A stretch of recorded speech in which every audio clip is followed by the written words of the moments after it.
the February 28th, 2023 Columbia Borough Council meeting. Could I have a roll call, please? Council President Zink. Here. Councilperson Kaufman. Here. Councilperson Stahl. Here. Councilperson Fisher. Here. Councilperson Price. Here. Councilperson Littner. Here. Councilperson Burghardt. Here. Mayor Lutz. Here. All right, would anybody like to offer an invocation? No? Then if you'd like, please rise for a moment of silence.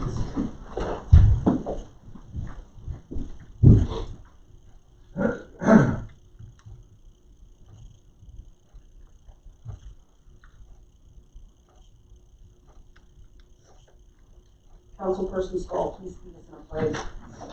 I pledge allegiance to the flag of the United States of America and to the republic for which it stands, one nation, under God, indivisible, with liberty and justice for all.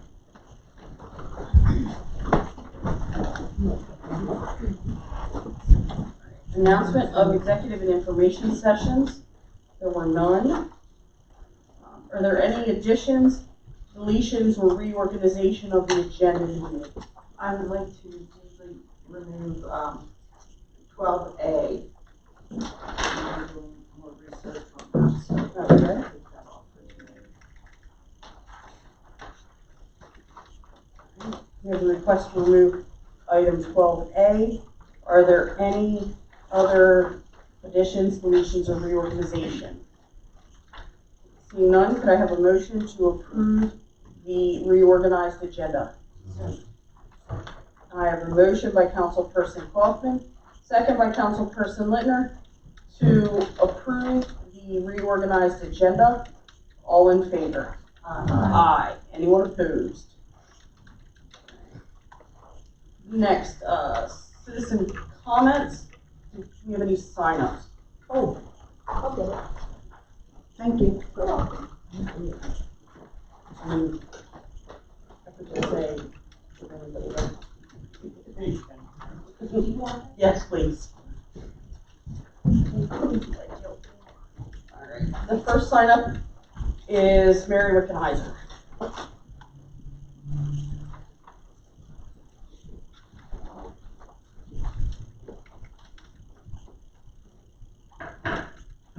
Good evening.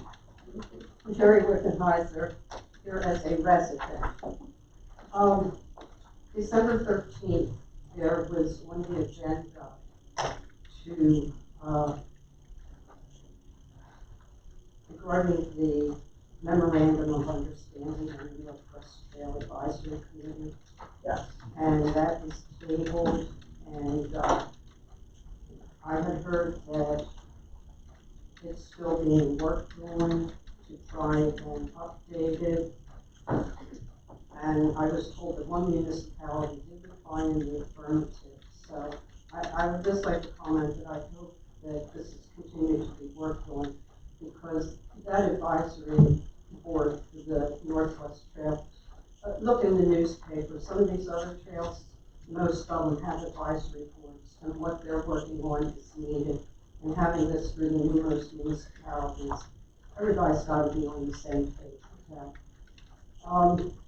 The other thing, I see the sweepers starting again on Monday. This past week at our planning commission meeting, the borough engineer did a presentation on the MS4, which is the municipal separate storm sewer system. And one of the things that the street sweeping helps is our compliance with that MS4 directive that we're under. I don't know if the residents of this borough realize that we could be fined if what's in our gutters is going into the river. You know, that's part of our commitment. That's part of what this MS4 commitment means. And I'd like to thank Jake for having Gary out cleaning up the parks yesterday. I ran into him down at River Park. He was doing a trash pickup with this little pickuper, and he said he did get quite a bit of the rotary River was his next stop, and he hadn't dropped his name yet. So thank you very much, and I do thank Gary for being there. Thank you very much. Thanks. And the next up I have is Frank Doucher. Thank you, Madam Chairman. Could I ask you a couple of questions relating to trash? I mean, it's not really question and answer. Well, it's just to verify. I want to get to the bottom of our trash problem on Locust Street. I just recommend if you have a specific question, why don't you come in and talk to, just come in, set up time, come in and talk to Jake. Right. Say it again now. I would say come in and talk to him. I mean, Right. this is the time you'd ask. I can do that. Comment, yeah. I could do that, but I have all council, I have the mayor, have the Right. solicitor. And this is everybody comment, but it's can- not question and answer. I would say address it to the chairman. Well, I just want to verify, Jake wasn't here last week, and there was a misstatement, said that the so-called garbage truck, or whatever you want to call it, don't pick up trash. And that's not true, and Jake could verify that. That's all I wanted to do. That's up to you. Yeah, no, Jake, we can get back with them later on that, right? Yes. Other comments? No, is that your answer? No? No, we're not here for the question and answer. Minutes for approval. In your packet, we had some minutes, amended minutes were sent out earlier today. They were in everyone's mailbox. So we will be voting on those amended minutes that just had some typos corrected. Could I have a motion to approve the Borough Council meeting minutes for February 7th, 2023? Second. I have a motion by Councilperson Kaufman, second by Councilperson Price, to approve the Borough Council meeting minutes for February 7th, 2023. Are there any questions, comments, or concerns? No? Then we have a motion by Councilperson Kaufman, second by Councilperson Price, to approve the meeting minutes for February 7th, 2023. All in favor? Aye. Anyone opposed? Next, do I have a motion to approve the Borough Council meeting minutes for February 14th, 2023? I have a motion by Councilperson Kaufman, second by Councilperson Stahl, to approve the Borough Council meeting minutes for February 14th, 2023. Questions, comments, or concerns? I have a motion by Councilperson Kaufman, second by Councilperson Stahl, to approve the Borough Council meeting minutes for February 14th, 2023. All in favor? Aye. Anyone opposed? Presentations and acceptance of reports. Community development. Yes, I'd like to acknowledge the receipt of the Columbia Market House report. Was down this weekend, and the Market House is flourishing. Yes, it is. And I want to give Chris a comment or a compliment on that. He's doing a wonderful job. Thank you. Chris, do you have anything you want to talk Thank you, about? council.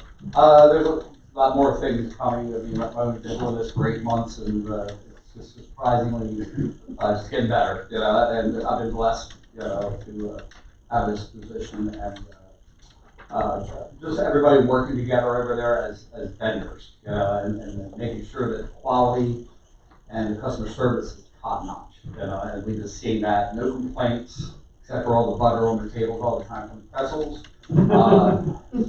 Constantly. I worked Loretto stands this weekend. I don't like seeing stands closed, so I will work those stands to make sure that the product is still available. Loretto's will be taking in the new Moon Dancer Winery in the next couple weeks. I think it's an added feature for that stand, probably increase their sales for packages. You know. So that's about 2 weeks away. LCD has already approved it. All I have to do is give them event dates. I think Lancashire Distillery will be next, so I have to find a vendor to take on them. So we'll have everything going for a while. Standard Olive Oil and Vinegar Company, Tapper, they're finishing up in Hershey right now, so they are next to come down. So we are next in line for really stands. I just need stands. So we were talking about building one who could roll away. I have weddings. I just had a couple from Bucks County visit me on Saturday. They're actually having their rehearsal dinner in the Market House, the whole family from Bucks County. So we're driving the whole week here just to use the Market House, which I thought was great. So, Eastern Cheer, Booster Club, the Columbia High School Basketball Booster Club's gonna be having their dinner, awards banquet in here. A lot of community, the Angels are gonna have their award banquet in here at the Market House. So a lot of, bookings going on right now, so, and big leagues too. So, we're doing good. So. Any questions or anything? Chris, do you see the parking as an issue that's going to continue to escalate? You know, that's sort of like to me, parking isn't bad. I mean, not having enough parking to me is a good problem because I see the street getting filled up. If they're coming into the market and they're having dinner or whatever, you know, if they're parked out here, other shops have the opportunity to get them there. Where are you gonna go anywhere for $1 a meter for a couple hours and be able to eat dinner, go to a shop, and walk up to town? To me, that's a good problem, you know? Do you think it would ever get to the point where people come through, oh, there's no place to park, I'll go somewhere else? I've witnessed people walking 2 blocks away in front of the market, so that means, I'm hoping they don't get like notes on their cars parking in front of a resident's house. But like I said, you know, filling up this Locust Street and making money on the meters and things like that, you know, that's all about commerce. And I believe foot traffic is #1 game. Like I said, you go to Lancaster City, it's going to cost you $6 to $10 to spend a couple hours in there. I mean, we are actually a good price and still have great shops up and down Locust Street. So it helps the retail shops. And plus, you know, when somebody comes in to invest in our town and they see that foot traffic, that tells them that we are seeing that right now. So that's a plus. So I believe that's I don't plug the meter, you know, it's like, you know. Honestly, I think it's the locals that complain about the parking because they're used to being able to go somewhere and park right in front of where they want to be, and now they can't. Whereas people coming from other places are used to Lancaster City where you're going to have to walk a couple of blocks and things like that. So I think that our locals are the ones that have the biggest problem with not being able to park right in front of where they want to be. Exactly, and that was my target when I first started over here. It's just not Columbia, it's about all these little surrounding towns that come to visit us. And you know, looking at my Facebook numbers, you know, 320 people, I think it's 309 people from Mouthville right now following on Facebook. That's a large number coming out of Mouthville. And I can tell you, I mean, That's what, like half the population. So, and I have a lot of great customers are from Mouthville, and they just love coming here every week. So all these small towns around us are starting to rejoice over this Market House, and that's foot traffic for us. So. And the fact that we went from, you know, having all these open stands to now we have a waiting list basically for stands. Plus, we've already created one new one that didn't exist before. Yep. I mean, I think, well, actually two. So I'd like to request $2.5 million to go to No. I have a quick question for you, and I should know the answer to it, but I forget. That's okay. Are the stands rented monthly or annually? Monthly. Thank you. But yeah, we have pop-ups. I have a fountain fill coming in for the month of March. It's all about recycling plastics, and they're going to buy soap by the ounce. So we're carrying on type stuff coming in. So that's a pop-up. I have an ice cream problem right now between Lance's and the flower shop. The flower shop wants to bring a Latch Creamery in, but the Lance's want to bring Kreider's ice cream in. So Hey, the Lance's, yeah. So that's like the Lance's again. So. But yeah, that's a great thing. They're seeing what type of products we need in the Market House. And and bring them. we're bringing them. Yeah. So. Any other questions? I just want to comment that,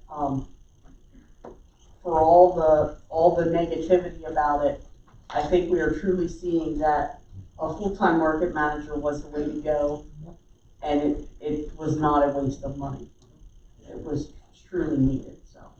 Yeah, my 60 hours a week. That's why, like I said, it's to see the venue, the flow and everything like that. And I think there's 3 events coming in April coming inside, so it's a good thing. So. All right. All right. Thank you. Thank you, Council.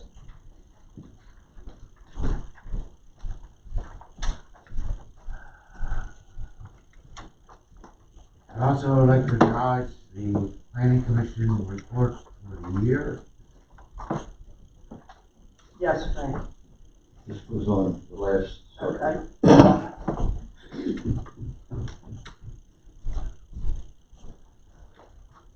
Good evening again, Frank L. Eric, do we have a market house committee? No, Any reason we don't? we have a manager.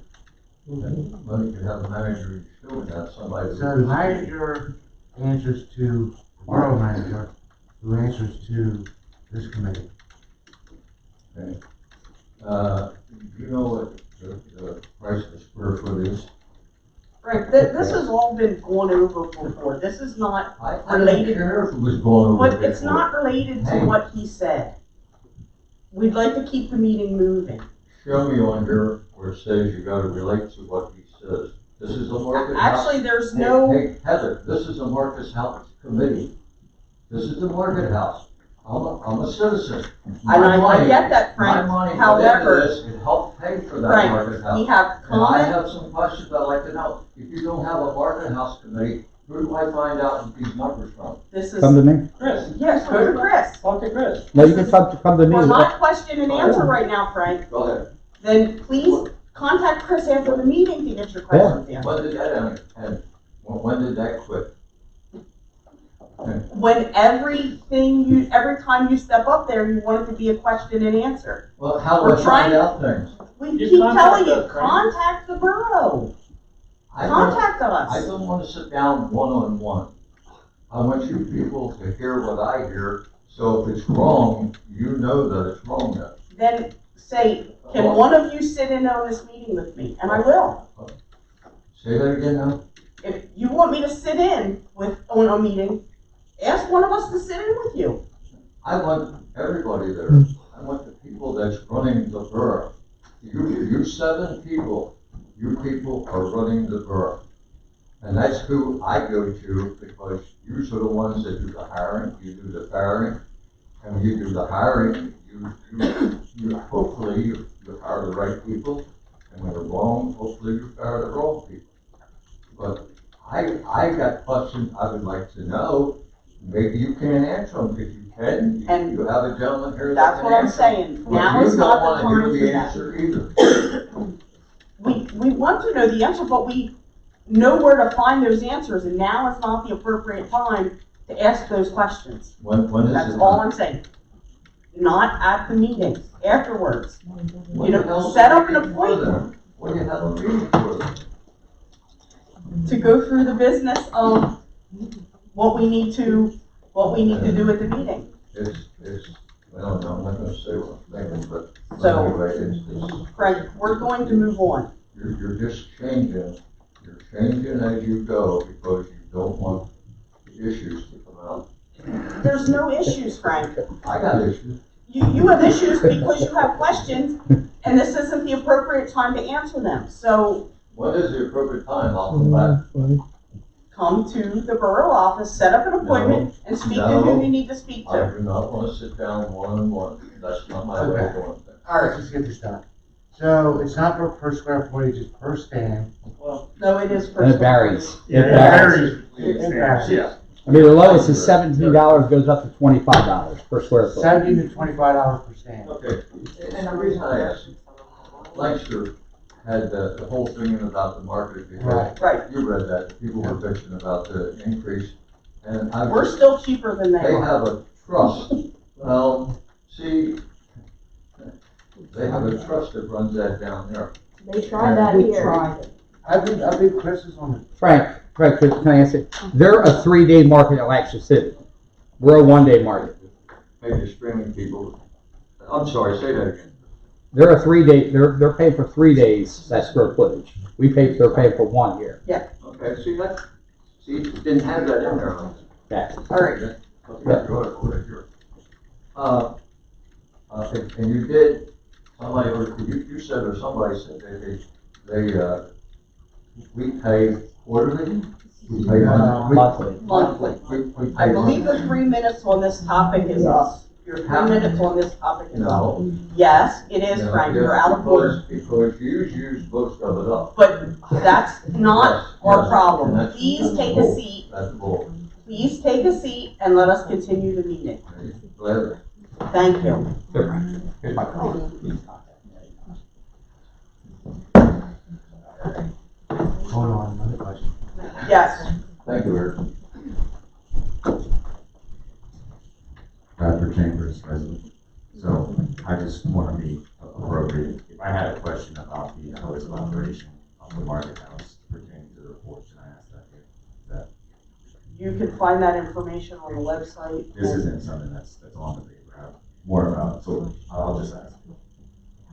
Seeing that the market house is doing better than it was, is there any plan to expand the hours of operation from 1 to maybe 2? The hope is yes. Okay, and how are you going through that process? So we are looking at the current flow of business in there on Saturday. We are talking to the stand holders to see what day would work well for them if we went to a second day. I think right now we're looking at possibly a Thursday. Nothing has been locked in yet, but we would like to possibly this spring or summer expand out to a second day. So the process is, Chris and I are talking about, we're going through it, looking at it, working with the vendors and seeing what day's gonna work best. Some of the vendors, they're on our lease, they actually have other markets they run too, so we have to go through every vendor.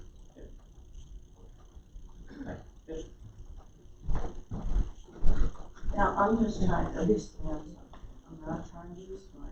What was the difference between Brad asking a question Thank about you. the market and Frank asking a question? Thank you. I just want to know, is it because Brad's Brad and Frank's Frank? I don't get it.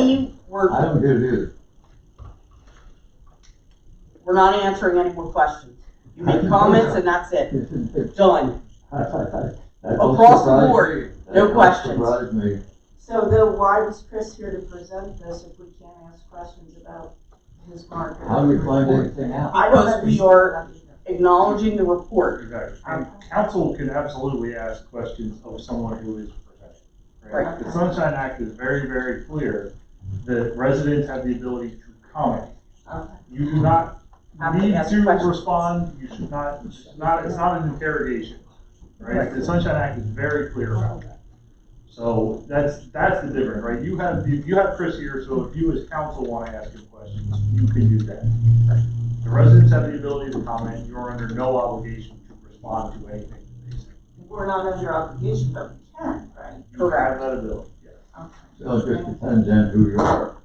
Thank you, Mr. Seward. Question, Madam President. Why do you have on the agenda comment, citizen comment, non-agenda items only, in the beginning? And we used to have, at the end of the meeting, comment on agenda items. We don't have that anymore. No, because now we allow the comments on the agenda items as they are happening, item 11 to 11 and basically 11 and 12. Okay, but we just spent considerable time on something that wasn't down to 11. I know. Yes, and that's what I'm trying to get away from. Okay, so the annual chairperson's report on the Columbia Borough Planning Commission. Mary Wickenheimer.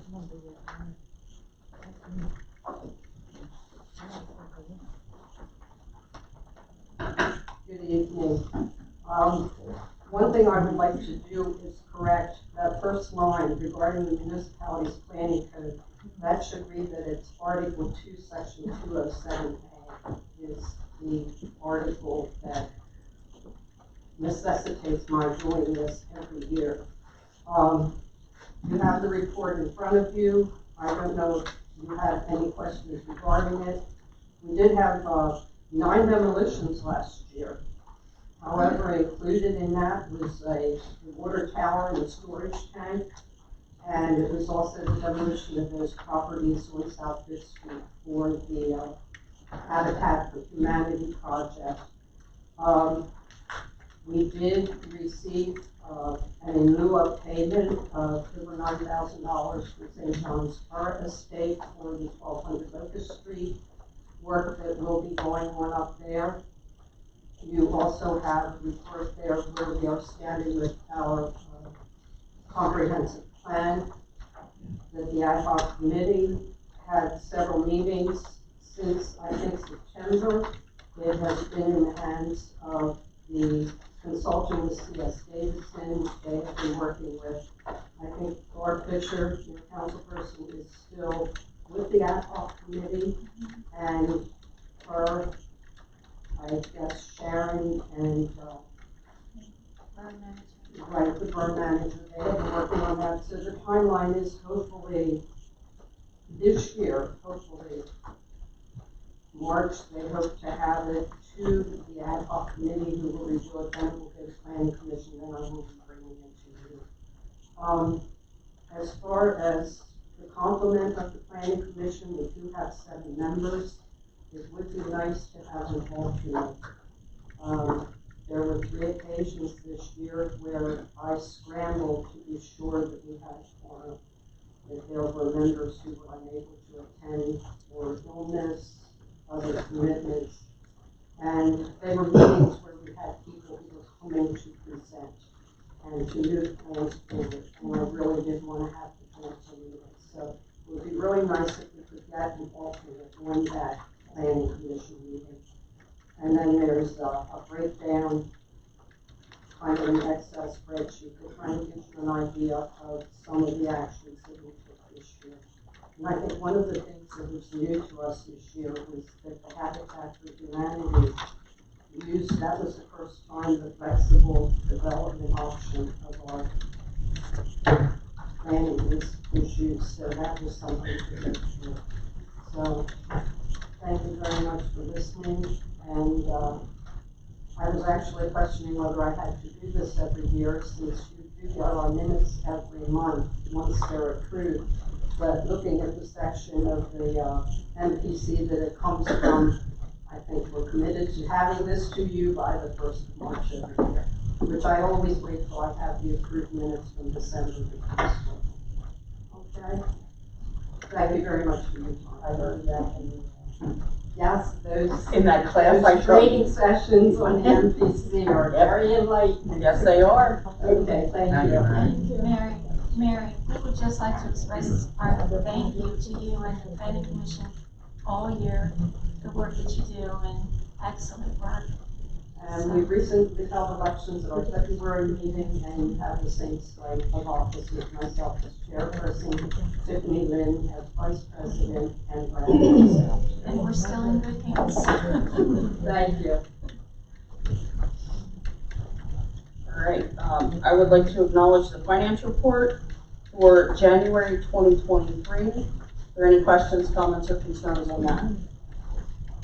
I just had a question on the elected officials. I'm just gonna comment on that. Go ahead. I just caught that the mayor's and the council's wages are flipped, so that'll be fixed. Okay. Yep, is that what it was? Yep. I just saw it worked out, so. You know what, I saw that when I went through them, and then I know I realized, did too, and I looked at it multiple times, but Yeah, I so just I- caught that, thank you. yeah, there's a raise. There's a raise. So I'm gonna take it away. Well, wait, what's flipped? Council, And it shows that you have Oh, 700 compensation. taken out. Yeah, it shows you have 700 and we have 100.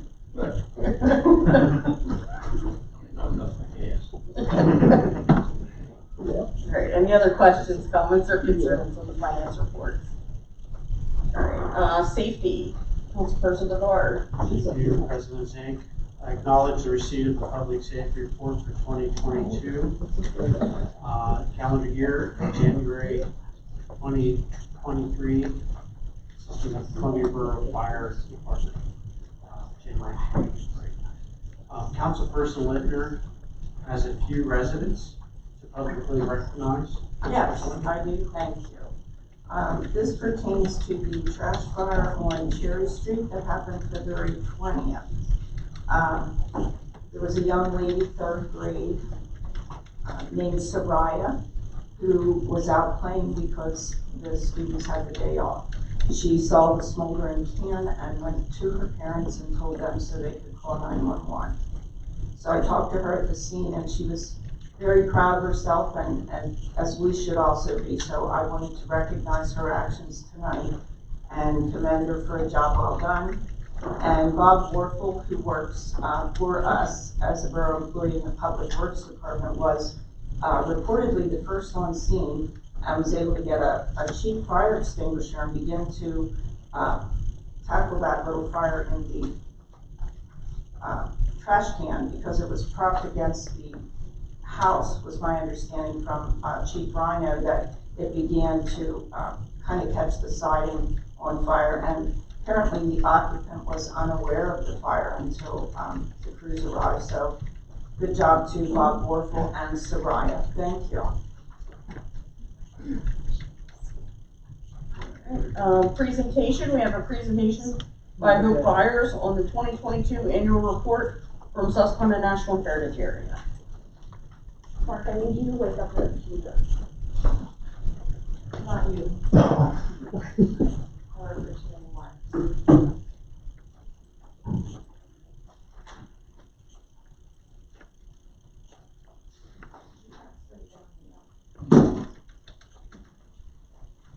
Anybody want a copy that's here? Want one? Who's got, oh, yeah. Thank you. Nelson, you want one? Just gotta read. When you have to read fast. Okay, Hope's gonna get our PowerPoint up here. I'm Mark Platts, President of Susquehanna National Heritage Area. Appreciate the opportunity to be here tonight. Obviously here with Hope Byers, our Columbia Crossing Director. This is the 7th annual. It's, This is not the Westinghouse computer, right? That's the one at the front window. I don't want to display the borough's front window. it's just take a long look. You can do it. I will fill the time. You fill the time. This is actually our 7th annual report for the Borough Council. We're about to begin, or we have begun our 8th year managing Columbia Crossing. I appreciate the council's approval of the renewal of the professional services agreement over last year. And I want to just point out how cool it is to be involved with Columbia. I had an experience I hadn't had before. When our Columbia Crossing staff invited me to drive our van in the Halloween parade last October. I decided to do it. I rediscovered 90s music that I was able to play loudly from the van when we ran out of candy, particularly. But I have to say, I used to go to Halloween parades in New York growing up. It was a big deal. You reserve your space, you get your chairs out there. My mom always made sure we had the right spot. But I hadn't done it in a long time. And the sense of pride in Columbia that I saw from the van, the people, I saw some of you from the van, and other folks I knew, it was really just a really fun experience. And I don't think you get that in a lot of towns. And it was so great to have our van in it. Next year we're going to try to have a float. Yeah. Yeah, we have an idea for a float, but it really was a fun experience, and I think that this goes to the way we all feel we've become embedded in Columbia as we work to make Columbia Crossing. So with that, I'm going to plow ahead as we hopefully get some exhibits up for you. But you have a copy of the annual report, and the council members, you also have a copy of the detailed year-end budget and this year's budget that we provided actually earlier at the end of last year. But that's in there for you too.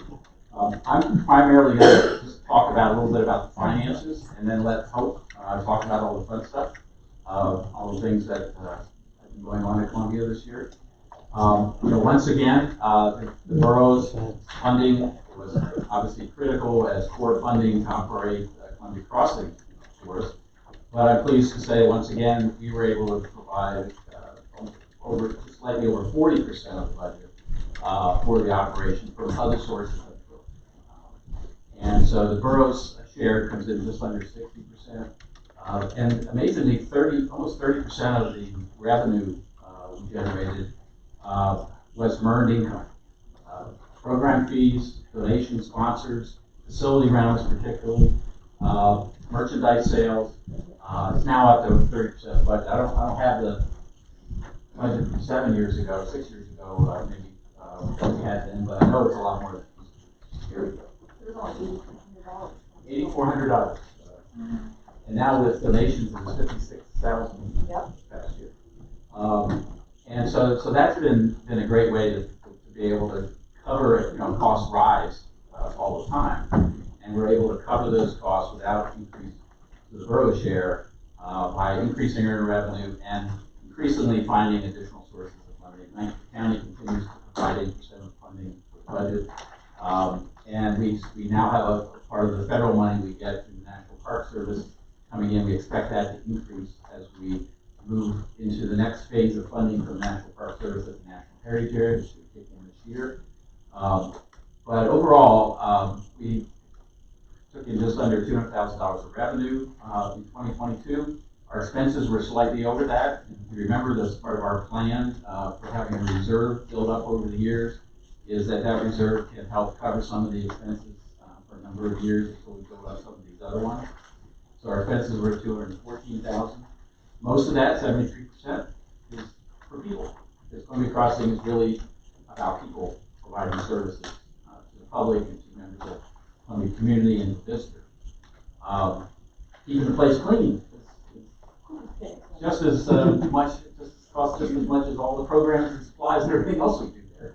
But we also know that Columbia Crossing is one of the cleanest public facilities along the river, and it has, as I always tell everybody, the nicest bathrooms anywhere on the and obviously we're continue as the management organization to provide all the payroll and accounting and reporting and all those kinds of services as part of our administrative services. So we ended up with about $20,000 in reserves to help balance that budget.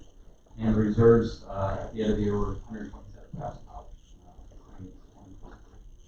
So we're in great shape. I think we're in good shape financially with running the center. Yes. And I'll put this together, which I think goes to that point about earning revenue over the years. $8,400 in 2016. That was mostly facility rentals. Wow. Yeah.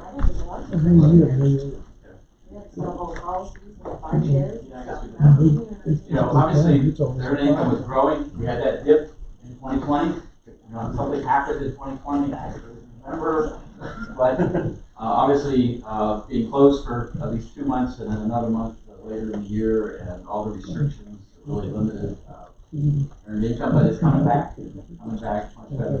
And I obviously have to give tribute to Hope and the team and Megan and Sophia down at Columbia Crossing for doing a great job again. We had some staffing issues with some staff health issues in the part of the year, so these guys had to fill in, make sure everything stayed open and working. And even with all that, we still increased all the earned income. And part of that, actually, there should be one other part of that, donations and private contributions is part of that category of earned income. We had a wonderful opportunity from a gentleman, I'm sorry, I'm in a mind blank. Mr. Dana, Bob Dana, who lives just down towards Washington Borough from here. His wife had passed, and she wanted to leave some funding to a nonprofit. And what we suggested, they donated $15,000, and 10 of that went to Columbia Crossing.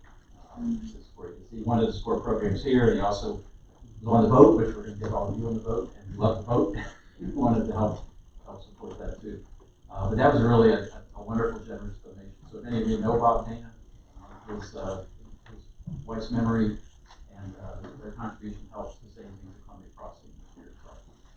In closing my remarks, I do want to reiterate, we do plan to get the council on that vote. We did get it done before the end of the season last year, but the vote will be amazingly back in the water in 60 days, 70 days.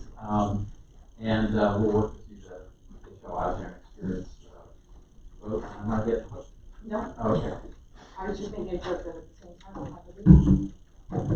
Yeah, yeah. Yeah, vote in the city. Right at the same About the time. same time. So, hope we'll go over all the wonderful programs going on. Thank you, Mark. So, I write your annual report every year, and I stick to the two big things that we always talk about, visitor services and education. But, for the first time, this is outlined, it's on the actual back page of your annual report, but we do have a contract, right? We have a professional services agreement with the borough, we upgraded it in November, I'm sure you remember when you were here. But that does have stipulations and rules that I follow to make decisions about what we do every day, what programs we offer, what kind of visitor services we do. When people come in the front door and say, we want to do this with you, these are the things that guide whether or not I say, yes, that's a priority, or that's really at the bottom of the totem pole, or it doesn't fit in this category of what we do. And so those two things are managing the center to be a place for education, specifically connecting the youth of Columbia to the river. So creating a new generation of river stewards is important. And then what we added to this contract for the next 5 years is tourism development. And we did that because in the last 3 years, we lost the Chamber of Commerce. And they have been kind of the leader and connective glue that was leading tourism development. And so as they were going out, there was no women, so we ended up filling a lot of that gap. So I remind you that that's kind of our mission as we go along. On your first inside page, you have all the stuff about our educational programs. Big thing to remember about educational programs is that we have been purposefully running a deficit to have a full-time program manager. And with COVID and hiring and so many crazy things, this is really the first year that I can say that we have an educator with a plan for a full year. There was no transitioning, there was no COVID layoffs, there was nothing like that, right? And so we were able to have 2,600 program participants throughout the year. This is hundreds more than our pre-pandemic levels. Pre-pandemic levels were somewhere around 1,500 people a year coming for an educational program. So to be about 2,500 feels very much of an accomplishment. That's a lot of people throughout the year to be teaching them things. We partnered with tons of Columbia organizations, which I listed up here, but we also partner with a lot of regional groups too, which I didn't specifically outline, but you guys know we work with the National Park Service, we work with the Chesapeake Bay Foundation, we work with DCNR, we've had authors, lecturers, outfitters, anything that fits into a river category. Ravens Ridge and kind of wildlife rescue, right, always works as a great partner organization. And so I broke down our educational field trips, or our educational activities into these categories based on participation. And again, we're dictated to go for youth. So a lot of our programming is towards early childhood education, a lot of it is towards elementary education. That covers most of those bubbles in that pie chart.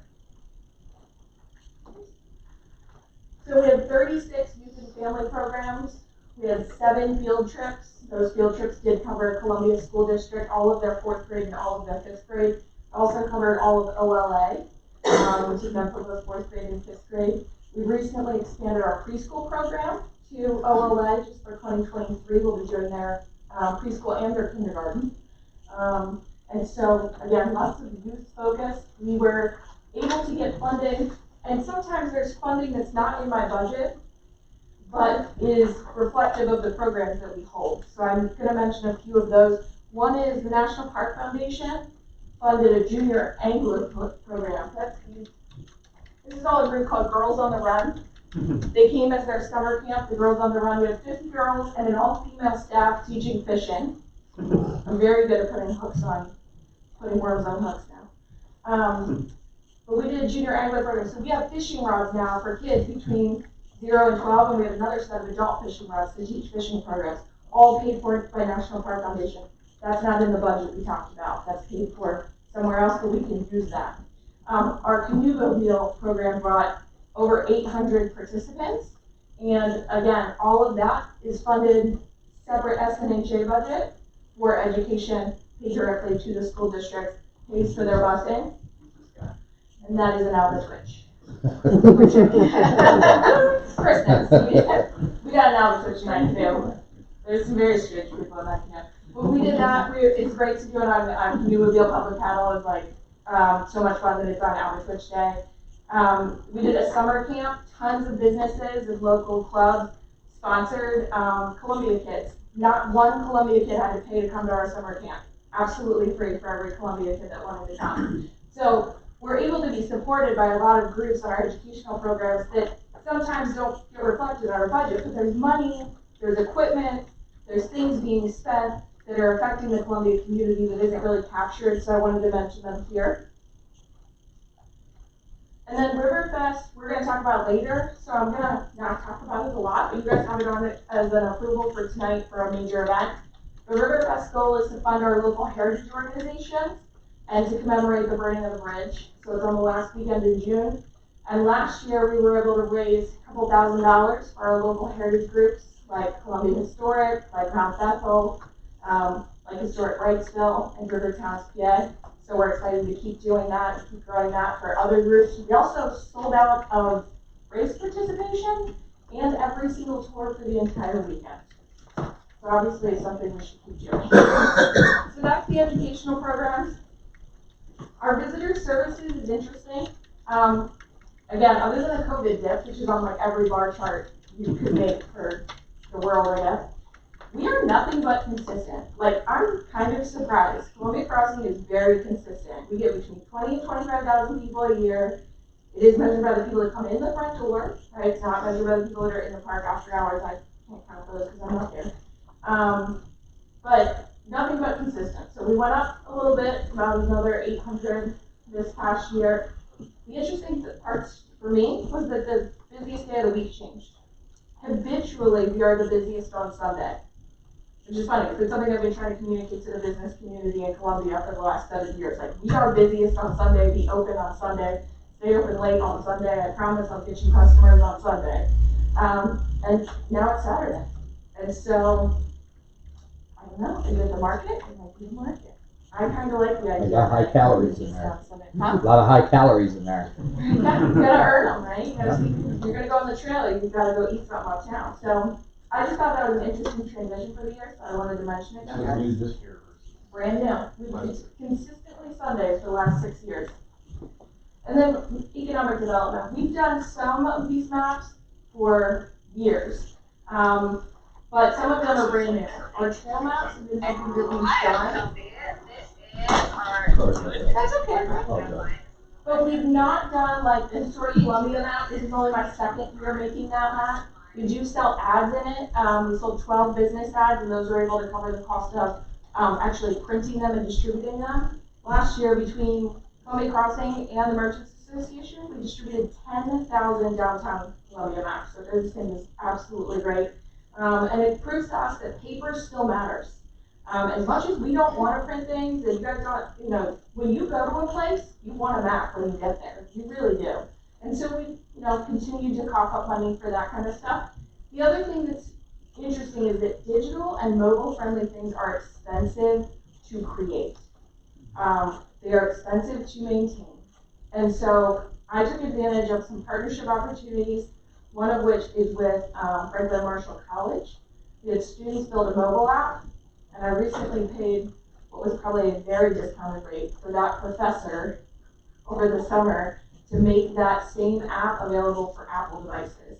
So now, yes, finally March music, which is why we did it.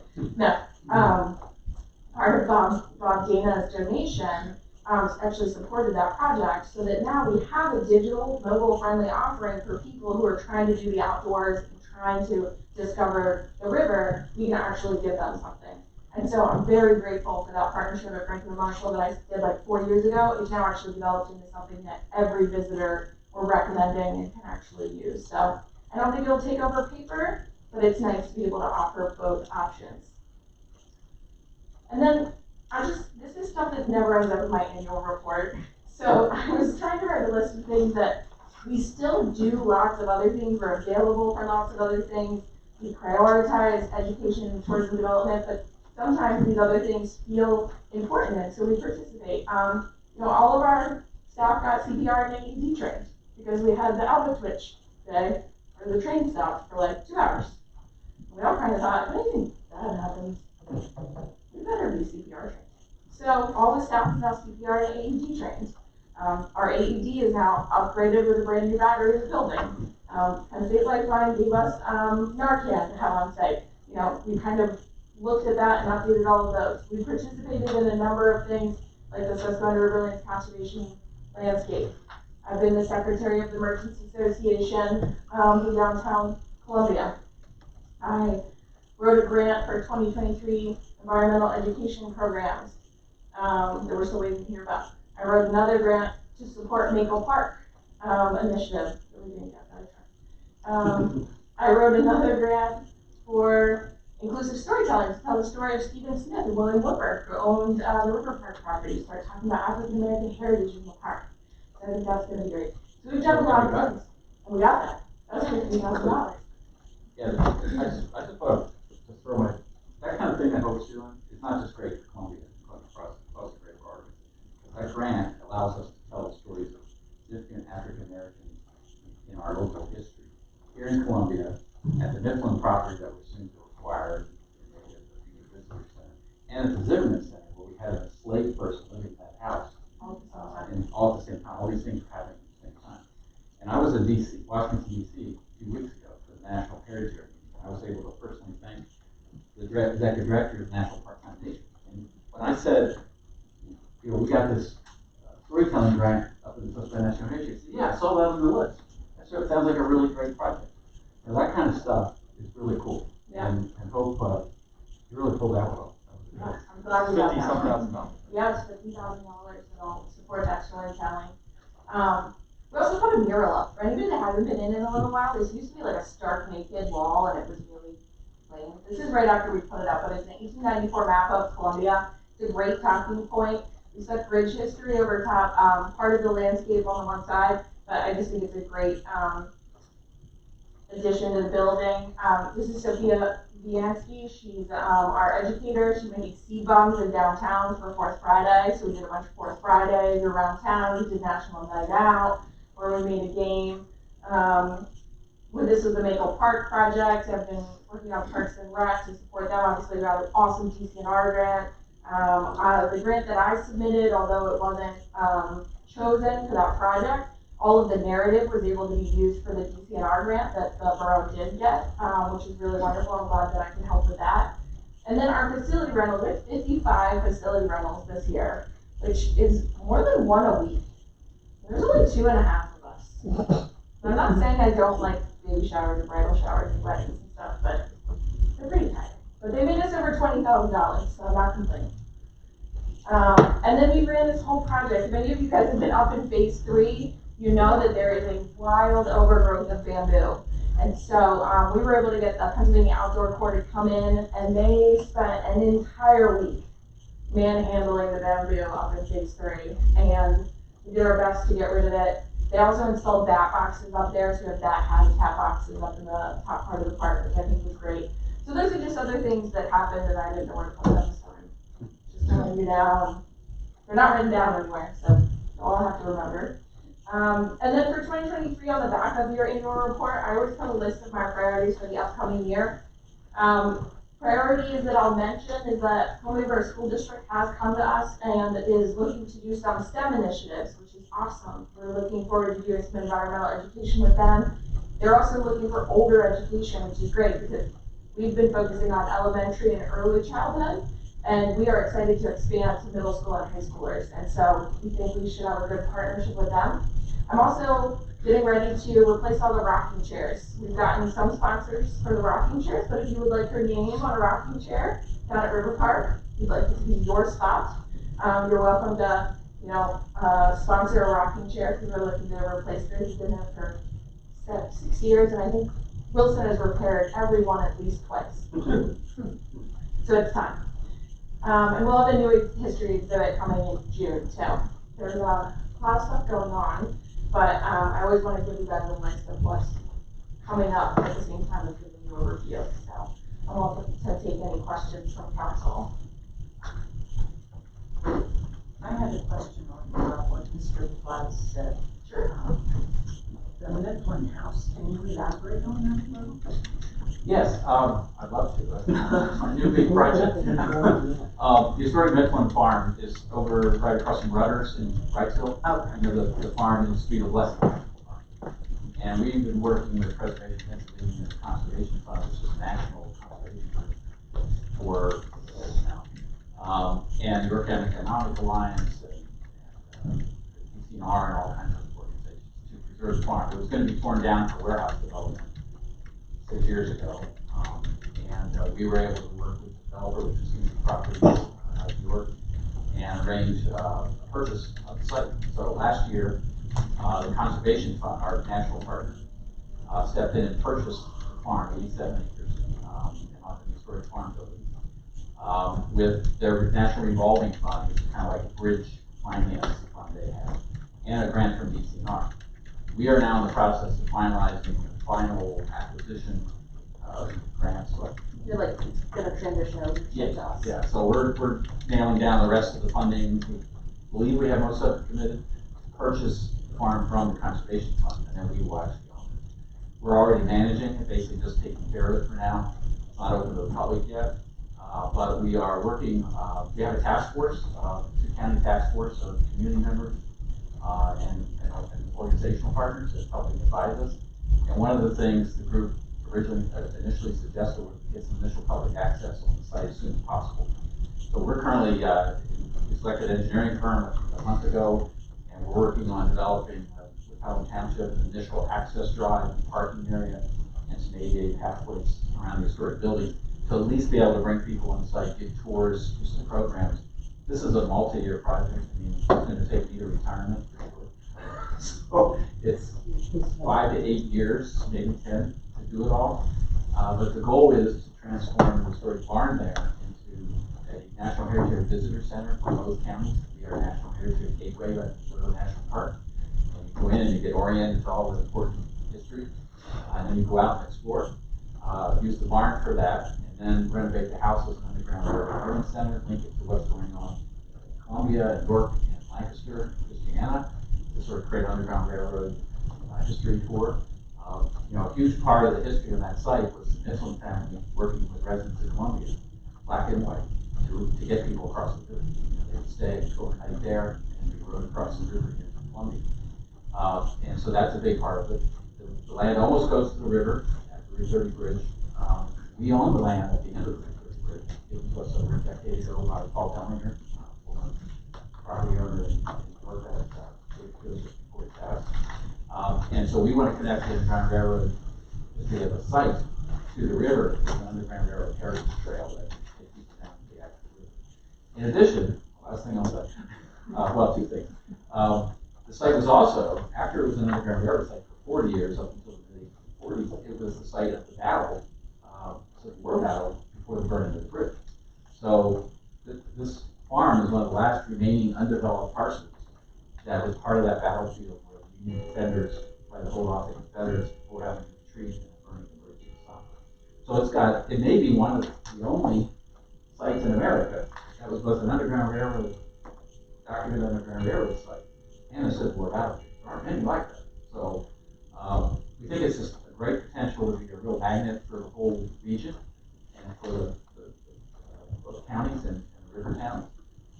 And we actually have reserved a few acres, 8 acres, right across from Rudders, that will be a potential site for hospitality, development, hotel, restaurant, retail to complement the attraction and bring more visitors here. So that's my short answer.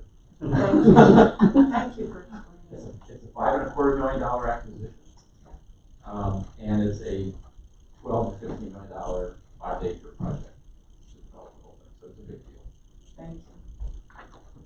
I have a question on the budget and just the operation at the deficit.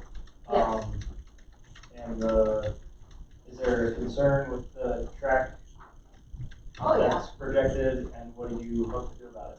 Well, one of the things that we didn't want to commit to in the 2023 budget, but it's happening, is we have a National Heritage Area Management Plan that needs to be approved and is actually at the Department of the Interior for approval. Once that is approved, the amount of funding that our organization receives from the federal government is going to change significantly.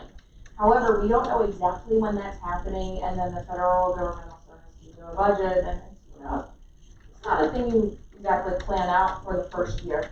It becomes more consistent once your plan has been approved and you're kind of in the system. Because we're in this weird year where we're waiting on approval and we're expecting it in the next 30 days? Yeah, we're expecting approval in the next 30 days. We didn't feel comfortable writing a budget that said we were going to have a significant increase in federal dollars coming to Columbia Crossing. So what we did was show a deficit as it is, with the expectation that once we get that increase in federal funding, there should be federal funding that's not marked in the budget right now that we'll be able to put in there. We also have some outstanding grants that aren't outlined in there. So for example, I couldn't put in that I applied for a grant for the Pennsylvania Environmental Protection Group to do environmental education programs. Their announcement isn't going to be until mid-March. They've already contacted me about the grant. Makes me feel like it's happening. But I didn't want to put it in when we had just applied for it. So that's another grant that'll be about $20,000. So we have some options. And just, we talked about this, I think, in previous meetings, but when the original transition of funding from DCNR to referral and some other sources came in, we built up a reserve, and we didn't hire the position for a couple of years. On purpose, and we built up a reserve so they could basically subsidize the budget for a few years. So I'm comfortable that we're good for at least 3 years of, moderate deficit and being able to cover and still have a reserve to cover unexpected costs. But like Hope said, once we get our national heritage area bump up in funding, we will be able to start allocating more of that to staff positions that come across. So I think our goal is to have at least $40,000 in federal and state grants funding operations that come across. Yeah, and we've outlined very little of that this year, which is just left over from actually a 2022 education grant. So you'll see we have a grant that's partially paying for the program coordinator, and we're using the last stuff. So one of the things, Hope, you haven't mentioned yet, and that is the Trail Towns program that we're trying to start. You want to touch on that? What's a 2023 thing, not a 2022 thing? I don't see it on your goals for 2023. I like that now. All right.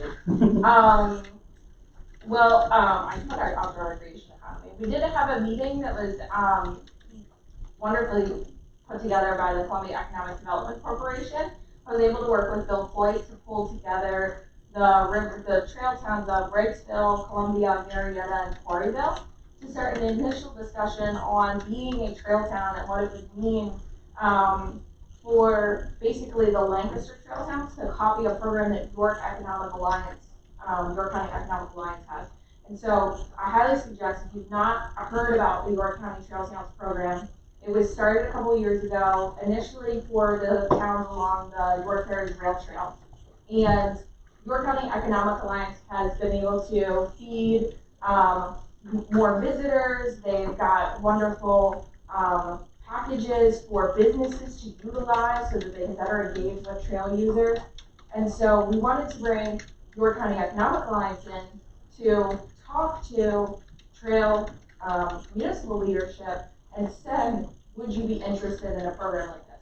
And we basically had a wonderful feedback from everybody, which was like, yes, we would love to be, as municipalities, better at communicating with our businesses about how to be trail friendly.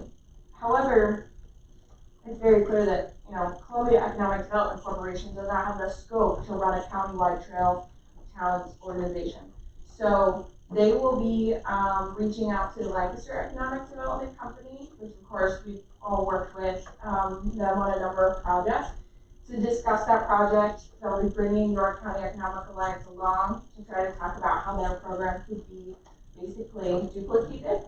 And then in the meantime, I've talked to Columbia Economic Development Corporation to specifically host some meetings for business owners to talk about what being a trail-friendly business might mean, how they can more consistently showcase themselves on the internet, for example, how they can maintain their social media in a way that would get them more visitors or more searches, what we can do to talk about amenities that your business might offer at extremely low cost that makes trail visitors feel very comfortable when they come in. Some of those things are just refilling water bottles for free, offering to let people borrow bike locks, right? And so we've talked about setting up some of those educational initiatives as basically business-friendly seminars at Columbia Crossing. And so I'm working with Bill Floyd at CEDC to partner on some of those as kind of a first step as we go and advocate to the county to create a bigger program. We figure we can still do some learning in the borough while we're up to it. So yeah, we're doing that. I didn't know about it when I wrote the report. In previous years, you had some numbers on trail visitors. Yes. You have anything for 2020? That should be on my 2023 priorities too. At East Idaho Riverfront Park is where the trail counter has been. East Idaho Riverfront Park, owned by East Idaho Township, they're not interested in maintaining the batteries, which only cost like $500 a year to maintain and have cell service to get all of the numbers. So I am advocating to Rails to Trails Conservancy, who actually owns the counter, to have it moved to either directly out of Columbia River Park or into Columbia Borough so that we have a counter, because this year we have no counts. Because East Idaho just wasn't interested in paying the fee, and by the time I found out they weren't interested, I couldn't get it moved and have anything up to date. So rather than kind of like me paying their fee for that up there, I'm thinking we should just move it. So I started the process of reaching out to Rails to Trails because I think it's still extremely advantageous number to have. Last year it died like in the middle, but it was like 100. Remember, it was like almost 150,000. It was higher during COVID. So yeah, I don't like ballparking things. So I'm gonna try to get that counter and move it to Columbia.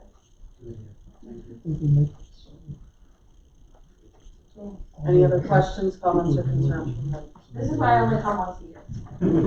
You have to put the 3 minutes limit like Chris has if I had to come up with Thanks, guys. Thank you. Thank you. All right.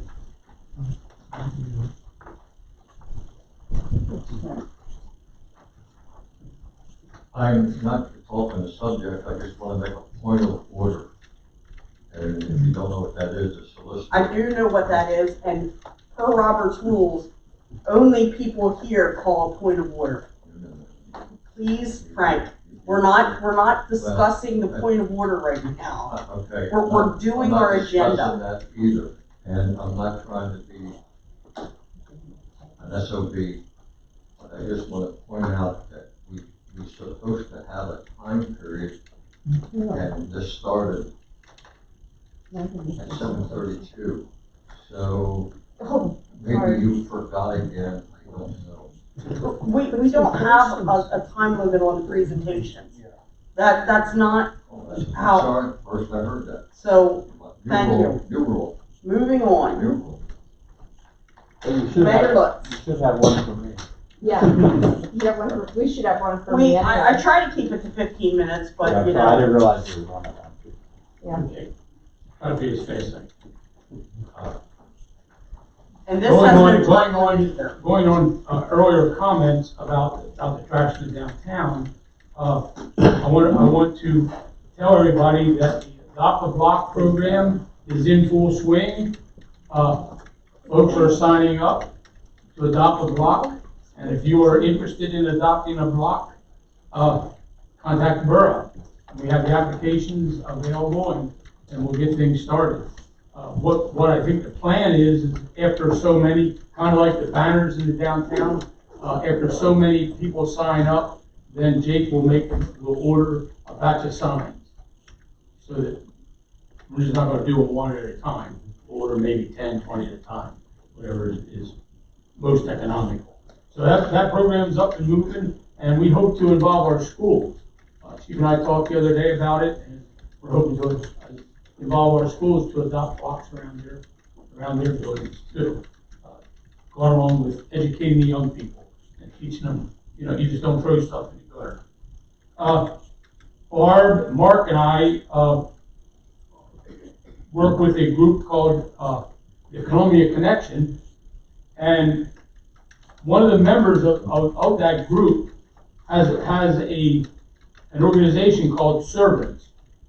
And for years, I have been advocating for something that we can do here in Columbia Borough to assist, I'll say mainly senior citizens who can't afford to pay for small repairs to their homes or their property.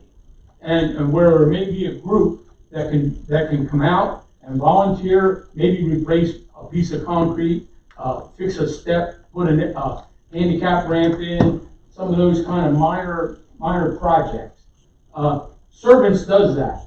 They're out of Red Line. They are doing some projects in Columbia Borough, and stay tuned because what we're going to work that in with us and try to get volunteers to sign up. And the way Servants works is if you're willing to work with that group, you get on the call list.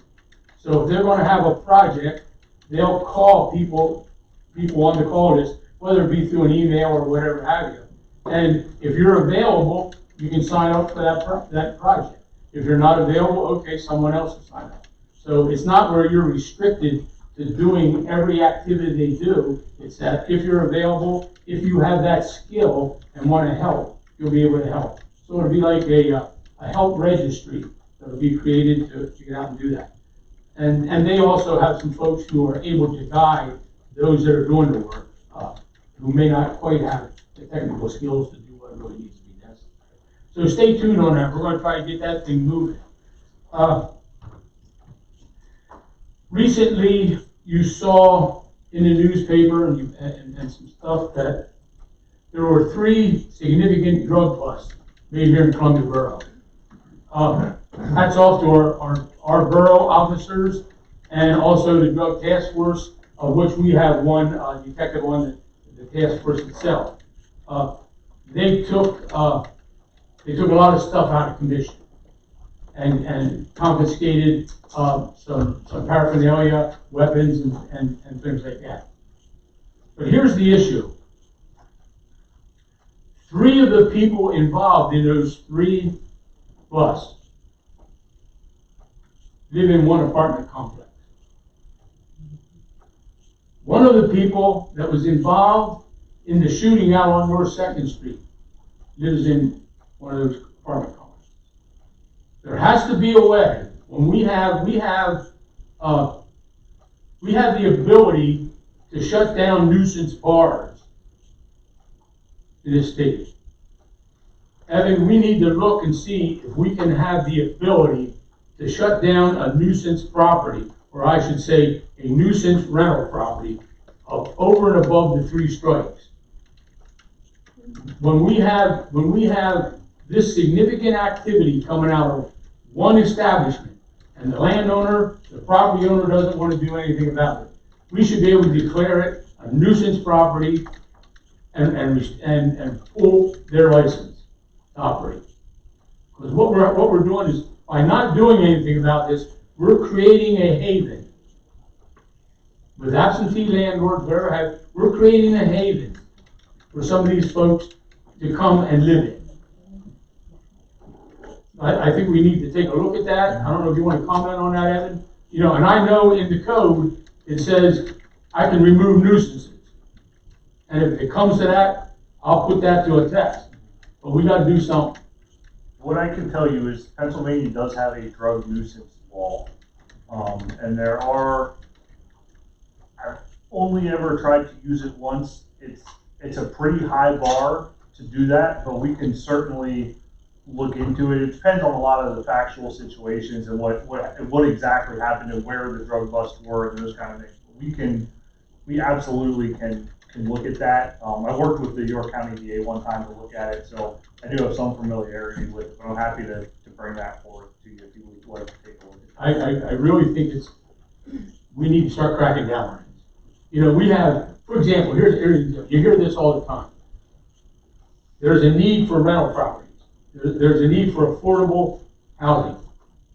If we have these kind of people that want to break the law and sell drugs and possibly kill some of our people, if they're taking up those apartments, we need to get rid of them so the good people who really need a place to live have a place to live.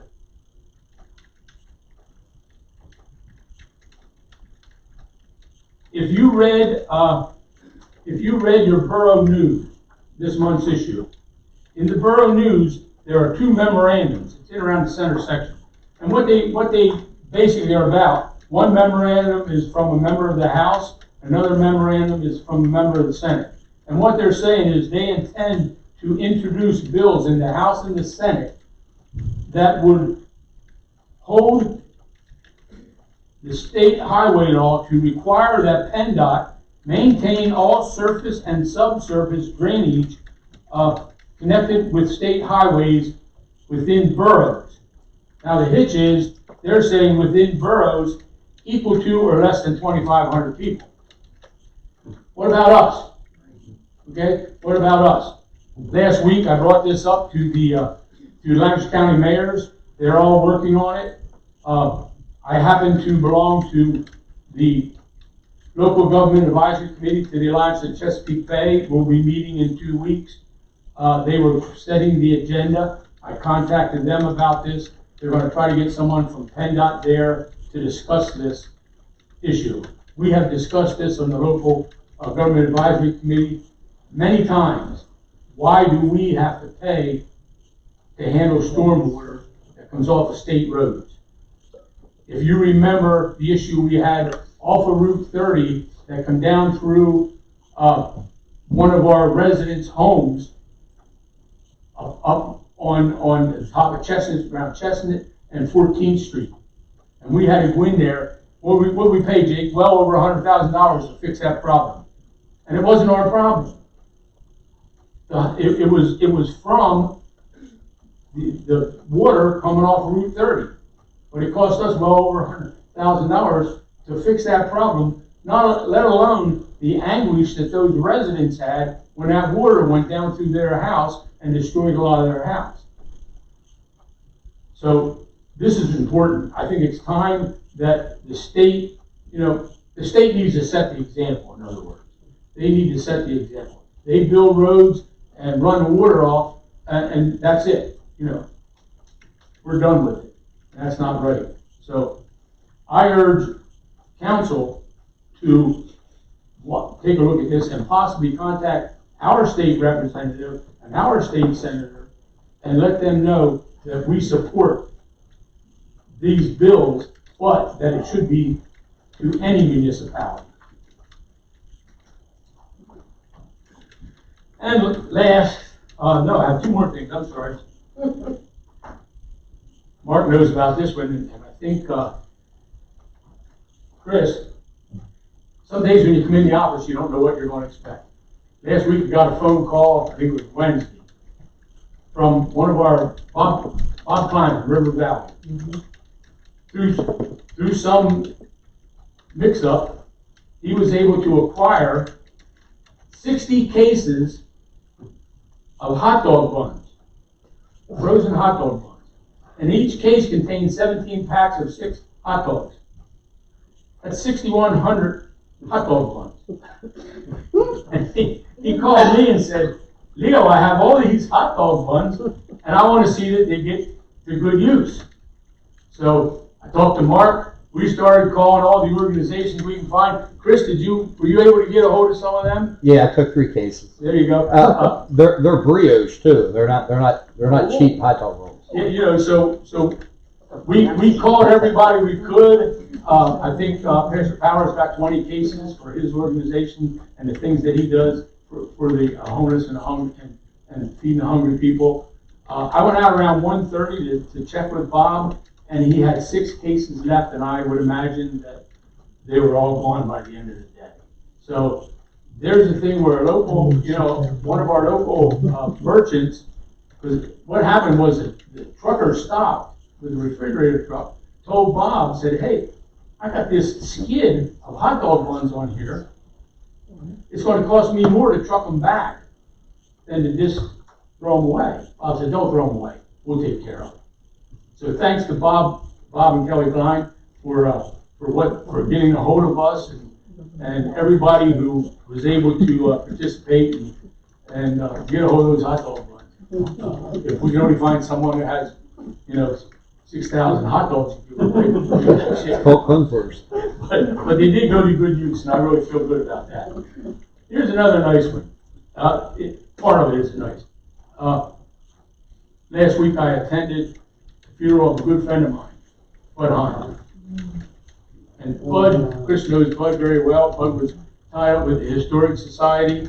I got to know Bud many years ago, and whenever I had a subject that had to do with something in history, I would contact Bud, and Bud would get a hold of me, and he'd have pictures and memorabilia of whatever subject it was. And he invited me up to his place, and I was totally amazed at his inventory of pictures and Columbia memorabilia and the area memorabilia. What was equally impressive was the way he had it filed. You could say a subject, Bud would pull open a file cabinet and pull out a folder of photos on that subject. Absolutely mind-blowing. Well, anyhow, one day Bud calls me up and says, you need to come up here, I got something you might be interested in. So I go up, and in his yard was this piece of rock, that L-shaped, and it had moss on it, and it was kind of dirty. And he said, I want to know if you're interested in this. I said, what is it? He said, well, let's see if you can lift it up and read it. So I lifted it up, and lo and behold, here's this L-shaped piece of marble, I believe it is. On one side it says Locust Street, on the other side it says Market Street. And I said, my God, Bud, where did this come from? Here comes Bud, he pulls a picture out of the building that stood where the bus stop is prior to the Woolworth building. It was demolished when they built the Woolworth building. And on that wall is this keystone that says Locust Street and Market Street. Bud says, you can have this if you're going to use it. Well, lo and behold, we were building the bus stop at that time. And the pillar out here has that piece in it. Market Street and Locust Street. I wanted to put a plaque on there or something on there for Bud, for what he did. Bud never wanted any credit for anything that he did. He didn't seek any publicity. Our friend Bud passed away last week. I think it's fitting that council affix a plaque or something there telling people this was donated by Bud Hine. That's a very important piece of our history, and Bud saved it. I'll let that up to you guys. And by the way, Bud's son is a pattern maker. He can make this. And that's all I have. Thank you. All right. On to the action items.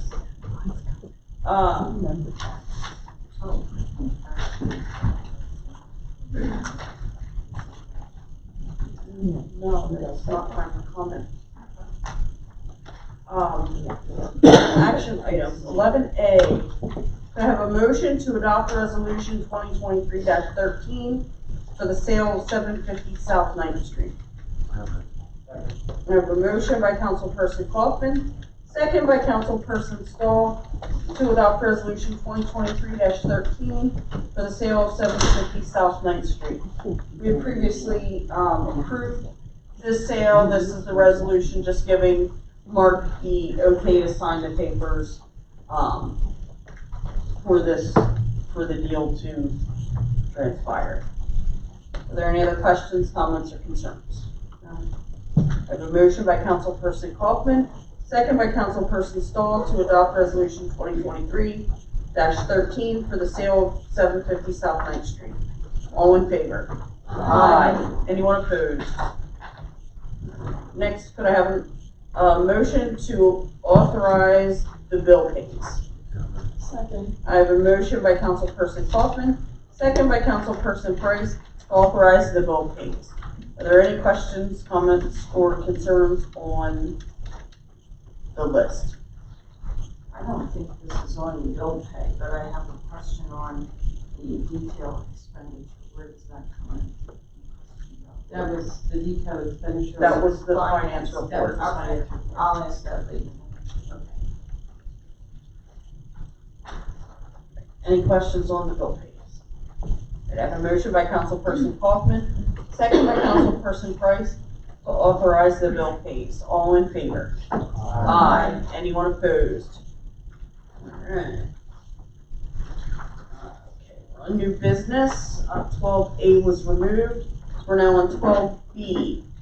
Consider special event application from River Towns, PA USA, to host a Clean Air Quick Draw event on Saturday, April 15th, 2023, from 10 a.m. to 3 p.m.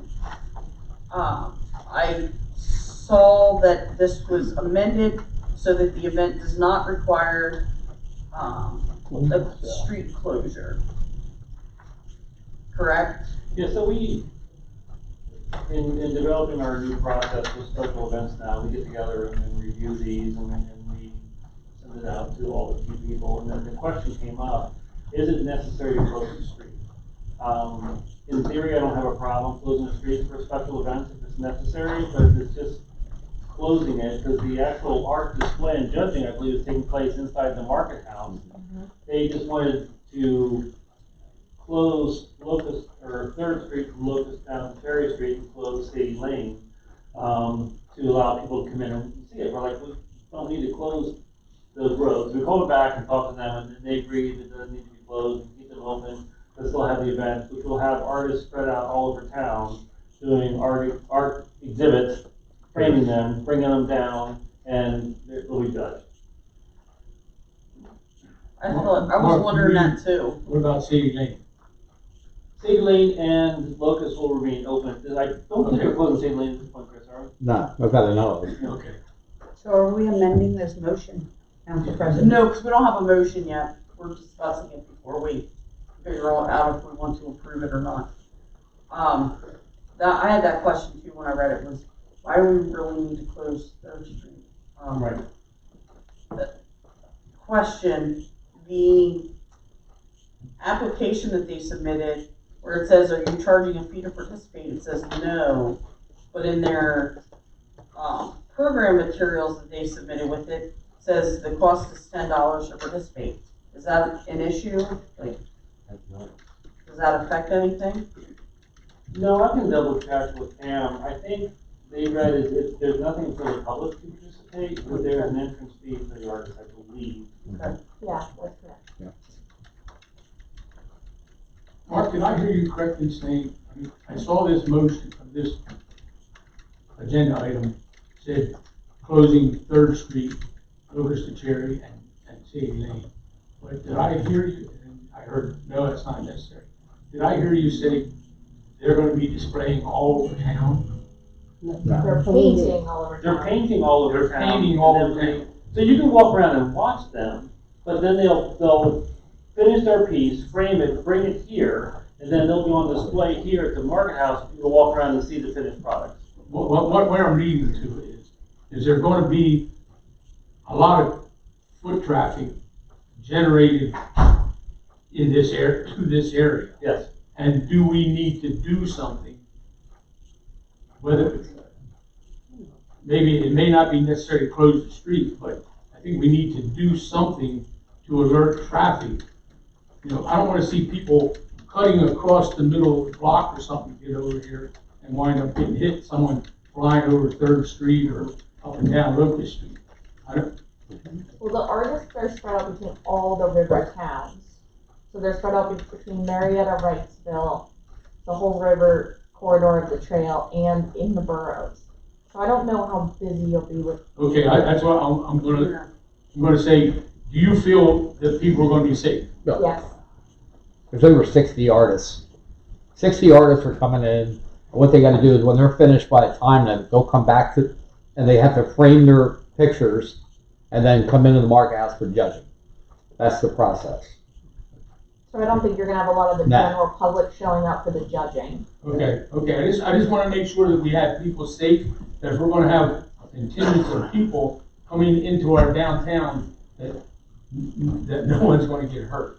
Yeah, I think Nah, you'll we be- should be fine. Okay. I think with that said, it would probably be nice for us to have a couple of these yield to pedestrian signs, extra ones, that we could set out. For example, I would say, for that event, I'd set one here, this corner, one over at Cherry Street or something like that, just to wake people up so they know something's happening. I'll talk with the chief on that, but if you feel safe, okay. Are there any other questions on this?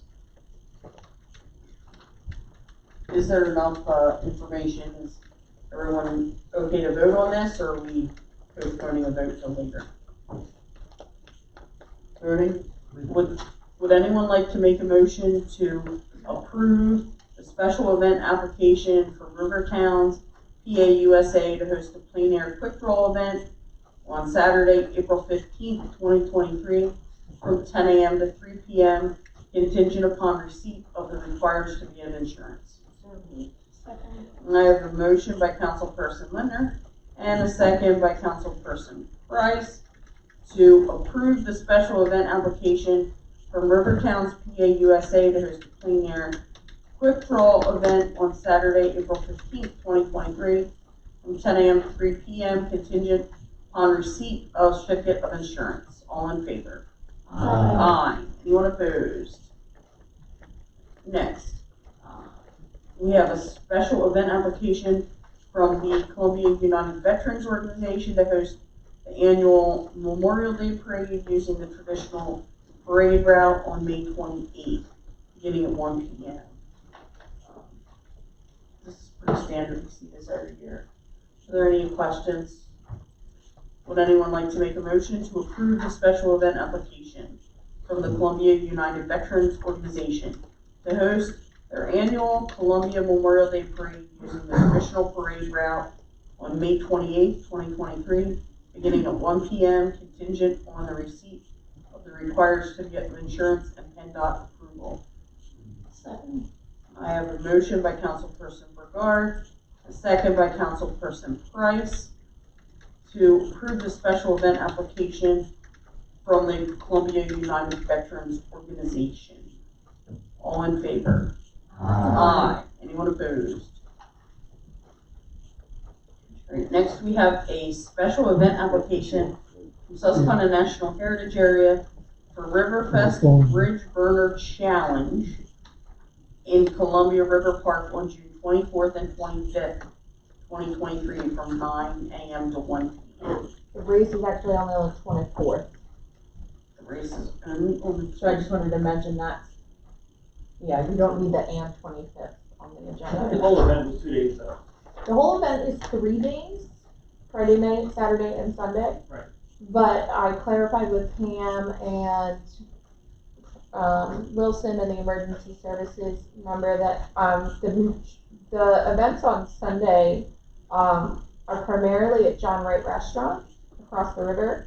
And a lot of the ancillary events are something that wouldn't require a borough, a special event permit. Like, for example, Mount Bethel might give a tour on their private property for less than 20 people. You guys would never want an event permit for them to do something like that. So we decided to push it to just the race portion between 9 and 1, which is what our permit to PennDOT and Pennsylvania Fish and Boat Commission matches. So.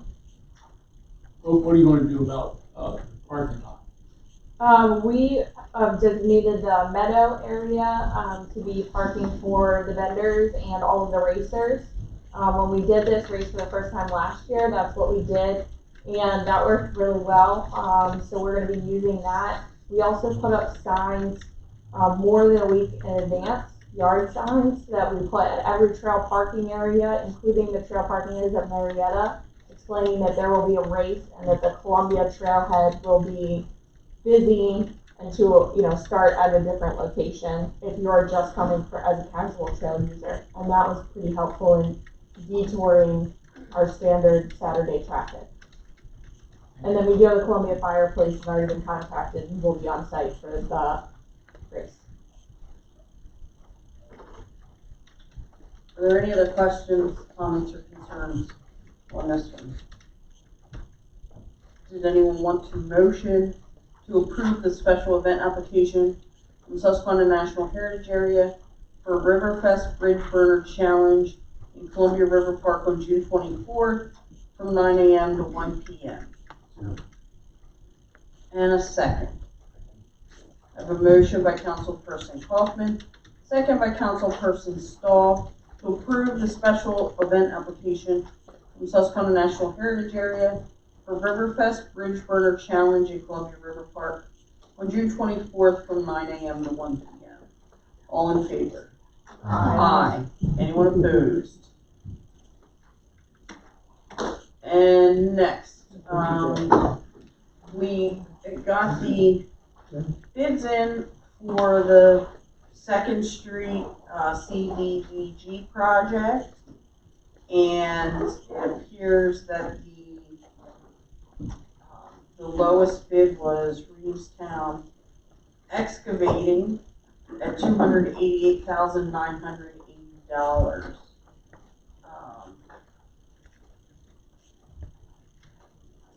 Are there any questions or comments? I know Derek's not here to answer them, but this is pretty standard for the bids that we've seen for these projects. Jake, are you familiar with Reevestown? Yes, they worked, they did the 700 and 800 blocks of Lawrence Street. Yeah, I know we've seen them before. Yeah, they do quality work. Yeah, our biggest problem up there was not was their work, UGI. it was the COVID and Well, yeah, and then UGI. and UGI and all the other stuff, but whenever we needed them, they were right on the spot.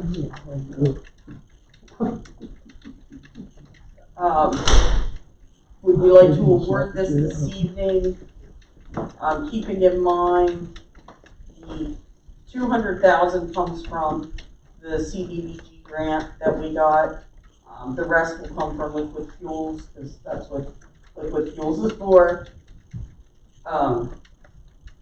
Would we like to make a motion to award it to Reevestown Excavating? Yes. Right, we have a motion by Councilperson Stahl and a second by Councilperson Kaufman to award the 2nd Street Phase 2 CDBG project to Reevestown Excavating and Concrete for their bid in the amount of $288,980. All in favor? Aye. Anyone opposed? Alright. Staff reports, comments, and announcements. Solicitor Gable. We have advertised the ordinances that we discussed at the last meeting, so they should be ready for adoption, the sign ordinance and the revision to the animal ordinance, hopefully at your March 14th meeting. So they're ready to go. We also, Wait, not the sign, right? Doesn't that have to go through? yes, you are correct, I'm sorry, yes. Yes, that one has to go through the county planning. Yeah, that has to go through all the planning stuff. Yes, in ours, yep, okay. So Yes. that won't be. That would okay. not be, yep, I'm sorry. But other than that, not too much to report, just been working on a few things here. I will note, just to kind of piggyback off of what Hope was saying, I represent Glen Rock Borough over in York County, which is one of the towns on the rail trail, and that Trail Towns program has been amazing for them. So if you can get anything similar over here with the resources that you have in Columbia, I think that could be a really, really successful program. So just wanted to. Secretary Treasurer Scott Anders. Surprised Mayor didn't take my one big item, and that is that we are scheduling a spring cleanup. April 21st, it's a Friday morning. This year, several new things happening. One, we're reaching out to everyone, council, all the boards, everyone to get people involved with it. Two, we had an idea of reaching out to the Solid Waste Authority to see if we could run a electronics collection here. And in talking with them, they had a lot of concerns with that because they'd rather regulate it at the facility than have us collect things that can't be taken in as electronics there. So instead, we're getting a bunch of flyers and information so that people have used electronics trying to get rid of. We can give them information about how to take it to the waste transfer station there in Harrison Pike and get rid of it. We also reached out to PennDOT to say, hey, can we do some work within the PennDOT right away that's within Columbia Borough? No shock to any of us. They said along Route 30 itself, they don't want teams out there. It's a dangerous area. But they did say, you know, it'd be fantastic if you guys would be willing to do work in around the interchange area. So we are getting the information now together to, if we get enough volunteers together, we'll send teams out to that interchange area to clean that up. So that being said, we encourage people to go onto the website, look for the information, and plan on joining us on the 21st, Friday. Rain date is 28th, but we all agreed that it has to be pretty visible out there for us not to take teams out and go out there and clean up. So kind of working together to help clean up this community from those things. The second item, Councilperson Linder brought up a question about the work being done on Mill Street, and I appreciate her bringing it up. There's always interesting timing issues of when construction projects start and when things don't. We've had people start things when they're not supposed to. So we did look into this one, and I just want to bring it back to the community that we did look into it. All they were doing was digging some test pits to see how the soil would work for any stormwater work. So it was not anything done inappropriately. They were just out there digging test pits. So thanks for bringing that up. We will always look into those things, but that's all that was. It's just simply doing test pits. Some same thing that we did like at the beginning. You see where the stormwater's going to go. You come back later, you get all your plans in and get it done. So that was good. Yes, absolutely. And finally, I'll try to do this every time. We try to communicate the best we can. We've been working on how the borough communicates. I want to encourage people to sign up, if you haven't, for Text.my.gov to get the notifications that we push out. We put out information on street closures. We put out information which we haven't had at all this year, Jake. He's going to shoot me if I say this out loud. But a weather event that would require steel blades to be scraping across streets. We haven't had one of those weather type events yet, but if that would happen, then we need to declare an emergency. We can communicate that way. We also can communicate special events coming on, parades and other things. So please talk to your neighbors, friends, pass them around. The more people we get signed up for that tool, the better. The more effective it is. Thank you. Boards, commissions, and committees. In your packet, you have the approved minutes from the Planning Commission and also LASSA. Borough Council comments. Council members. Councilperson McGuire. Nothing, thank you. Councilperson Fisher. Councilperson Faulkner. I wanted to mention, since we've been talking about trash a lot lately, I think it's your brother, Chris, Tacos to Go. Mark, Is yeah. it Mark? Mark Vera. I've seen him more than once out sweeping his walk and all the walks along there, not just his area. Mhm. So I wanted to give a shout out to him for helping to keep that area clean. Yeah, but he was on Locust Street. He used to do the alley behind his place all the time too. So Okay, I just wanted to very make sure committed. he got a shout out for that. Thank you. Yeah. Okay, good. Thanks for the plug. Because he's always challenging me to say that. And the other thing I wanted to ask, and I got mixed up in my financial ends here to ask during the right time frame, but the article in the paper for the municipal group stated something about 900,000 for, was that the Walnut Street project? And in here it says something about 847 or something. Do we use part of that for something for study, or maybe I'm mixing it up, but I wanted to try to understand that section and when. 847 is what we got to bring.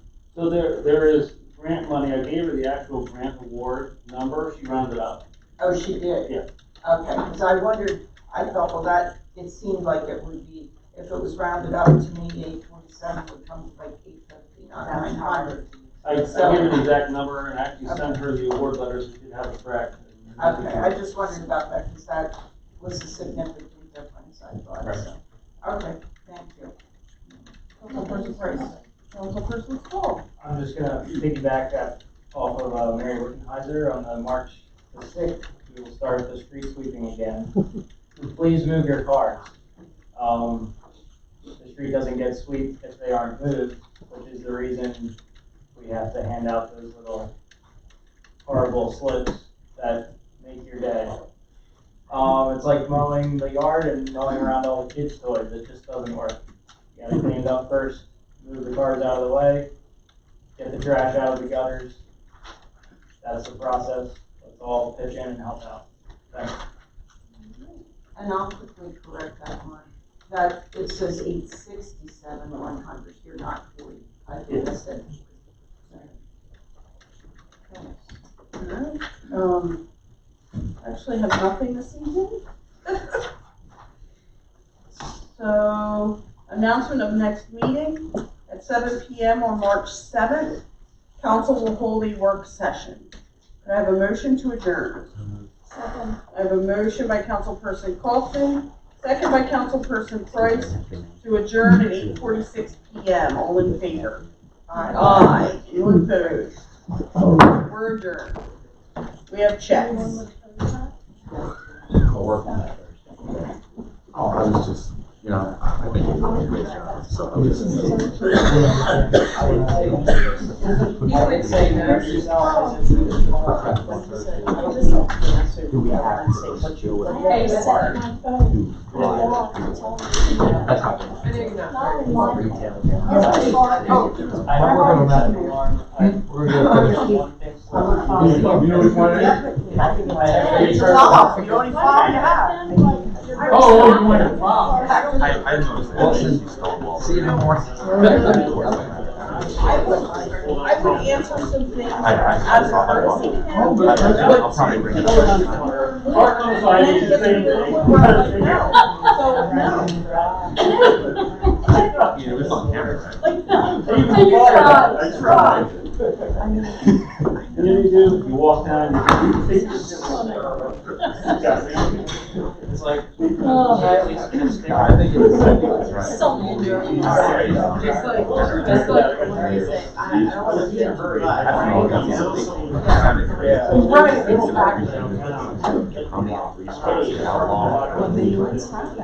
some of the water.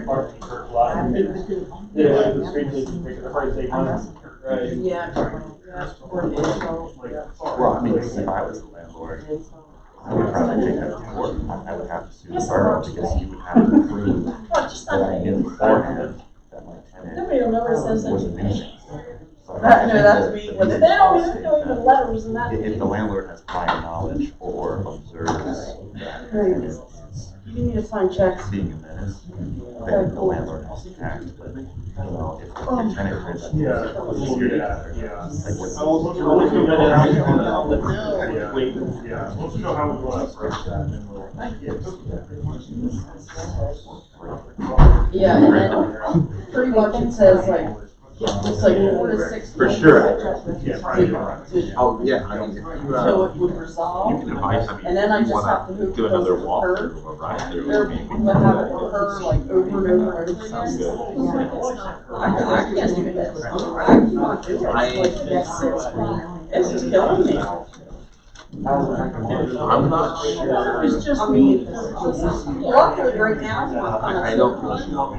So, They're about- my boss is like, I just need your help, so I do think you need to take a they're- nap, you go take a nap. That's You need to- wonderful. That's what I love with my company, I mean, you're like, you know. No. But I can already see No, that they're here. Now, we do have a significant, the bulk of the media effort contingent. is gonna fall on me, and that's fine. Because what was her number? I'm not sure how to. No, now I have pericarditis. Yeah. Yeah. Help me out, I was actually looking, so again. They think that that would work, they don't know what